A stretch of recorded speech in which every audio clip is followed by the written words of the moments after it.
All right, guys, so now we're able to put the app into edit mode. If I click one of these, it turns light gray, the text gets put in the input, and then the button changes to update item. But right now, if I click update, it just adds a new item with that name, which obviously we don't want. So, and you can see that when I deleted one of those, the other one deleted as well. So we need to put that back. And now the way we're going to do this is I have this edit mode value, right? When we click on one of these, that turns to true. So when we submit it, we want to check to see if we're in edit mode. That's the first thing we want to do. So we'll go right into our on add item submit. We'll go right above where we add to the DOM, and let's say check for edit mode. So we'll do an if statement here, and we'll say if is edit mode.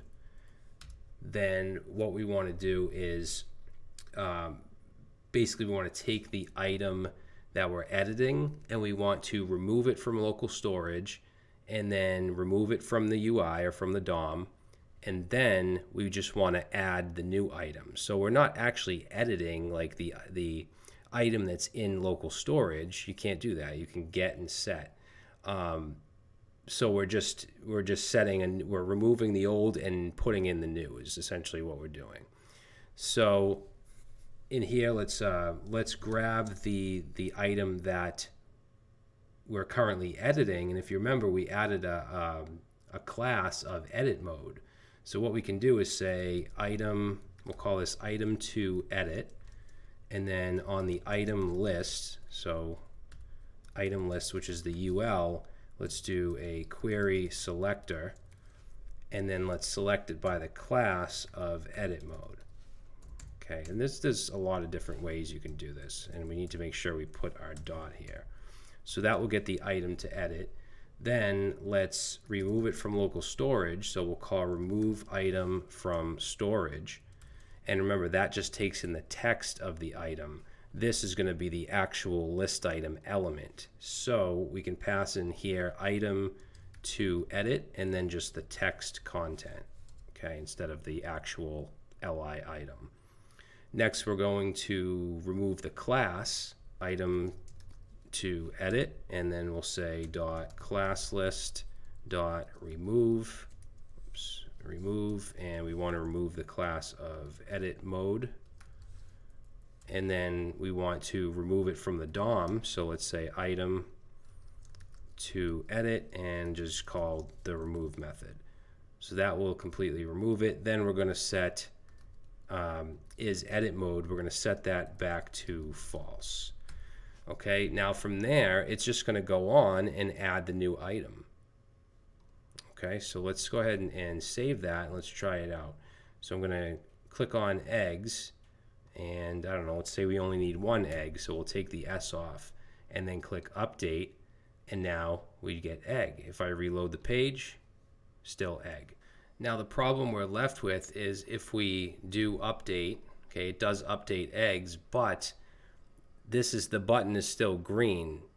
So what I'm going to do is actually go down to our check UI.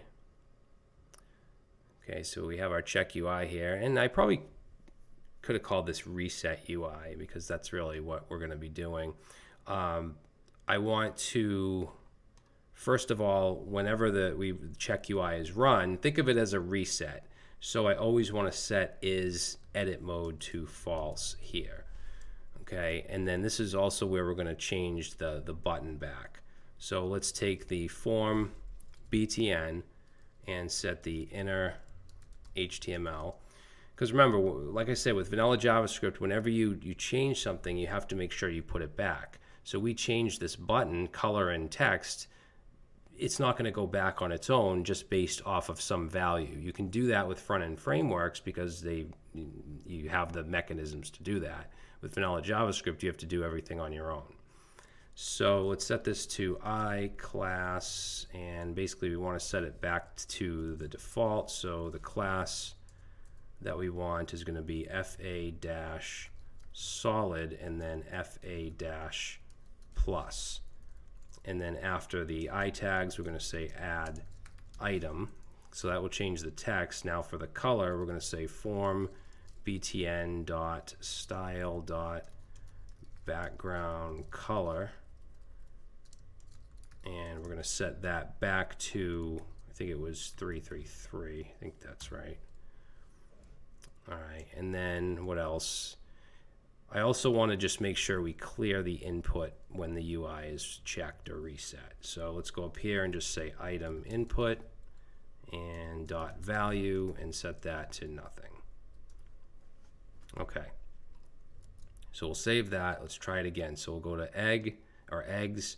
We'll change it. Let's change it to eggnog. Excuse me. And then we'll update.